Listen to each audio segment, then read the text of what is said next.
Theatre directors. Serious.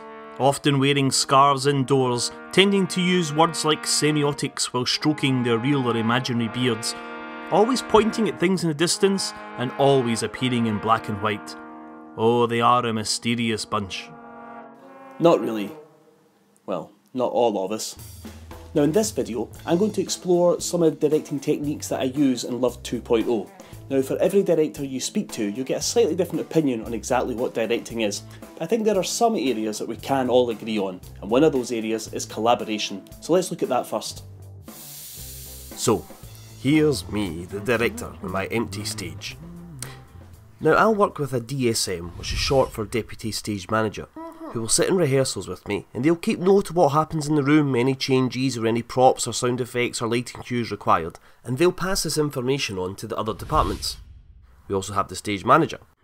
Their job will initially be to source the props and stuff that we need in rehearsal, and then when it comes to putting on the show, they'll take over from the director and will run the stage. I'll also work with a designer who's responsible for everything you see on stage, from costume to scenery. So here's some random scenery for you. Then we have the lighting designer. Hello.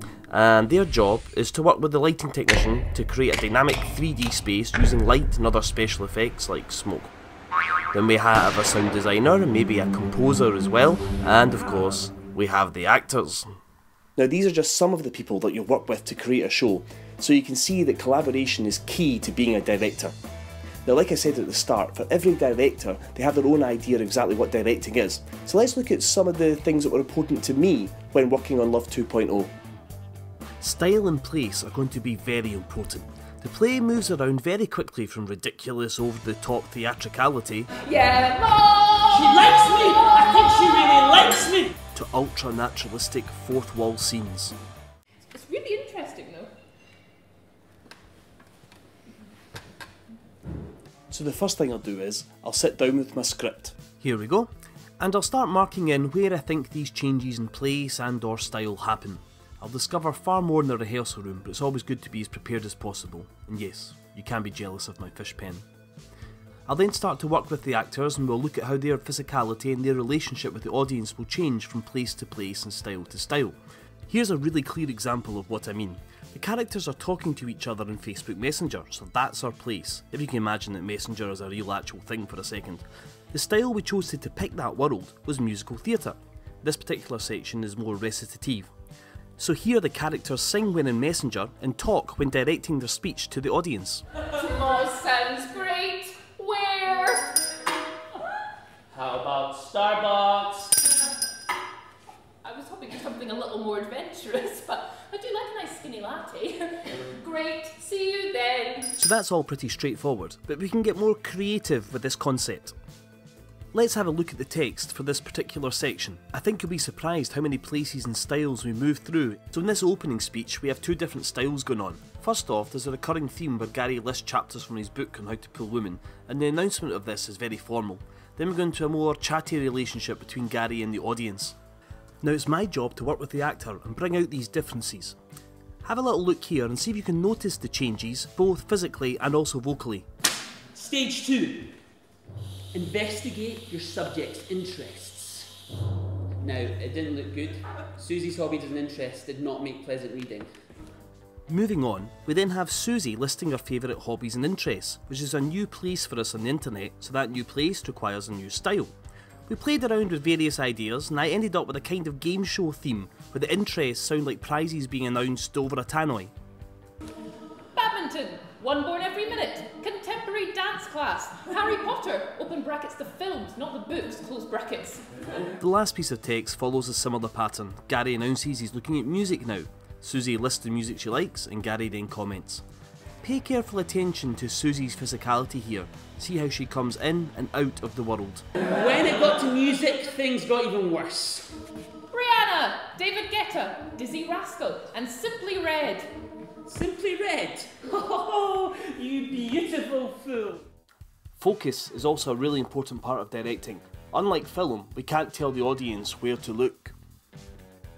So as we watch this section again, pay close attention to how the actors become active and inactive without ever coming out of character.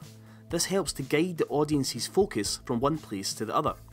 Also notice how I use sound to help punctuate these moments. Unfortunately, this performance is from an open rehearsal where we didn't have lights, but in the full performance, they'll be there to add to the sense of place and focus our attention. Stage 2. Investigate your subject's interests. Now, it didn't look good. Susie's hobbies and interests did not make pleasant reading. Badminton, one born every minute. Contemporary dance class. Harry Potter, open brackets the films, not the books, close brackets. When it got to music, things got even worse. Rihanna, David Guetta, Dizzy Rascal, and Simply Red. Simply Red? Oh, you beautiful fool. Now, something that's really important to me as a director is the tempo of the piece. Just like a conductor with their orchestra who works through various movements to create the overarching symphony, or a producer with a rock band creating song after song to make an album, a director uses scenes to build up the ebb and the flow, the quiet and the loud, the slow and frantic sections to create the complete play. Without these changes in tone, tempo and what have you, you'll end up with a very boring piece of theatre. And nobody wants that.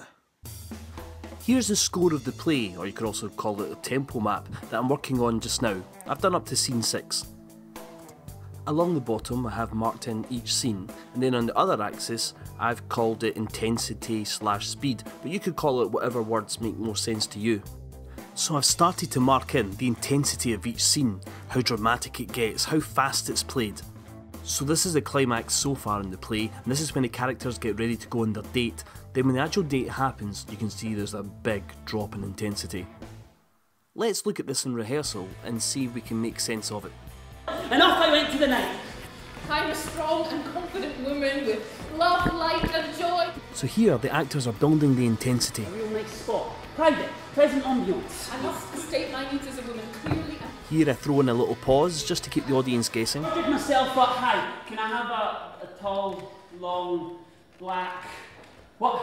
Yeah, coffee, thanks. And we're off again. Hey, Gary, this is me, take it or leave it. Do you want to make that large, sir? Be yourself, be yourself. Large? Is the Pope Catholic? Hi. Hi. Hi! This is the change of scene, and notice the huge change in tempo. Hi. Right. I'm Susie. Yeah, I know. Now it's by no means essential, but I do find having a written map, like a musician's score, helps guide me through the play. So that's us looked a little bit at collaboration, the use of style to depict plays, and also tempo in Love 2.0. Now, you never stop learning as a director, and no matter what play you do, you'll probably have a slightly different approach every time. But hopefully I've given you some hints and some tips that you'll be able to bring into your future work.